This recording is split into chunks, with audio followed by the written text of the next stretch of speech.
Pogo, I know these things, listen, are out of control. People are starting to realize it now, and they're even doing something about it. So tell everybody here, what do you think about that? There you go. Very nice. I'm going to tell you all a little secret. Pogo's smart. But he doesn't know exactly what I'm saying. He knows cues.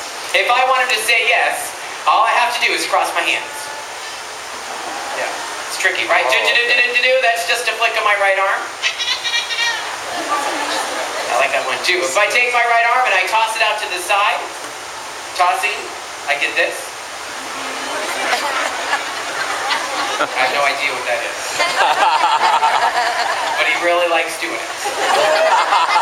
Okay, and we're going to end with some verbal cues. Are you ready? Okay, here we go. Verbal cues. Look.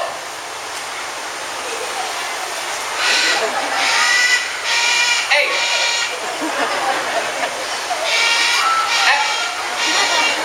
Listen. Say goodbye.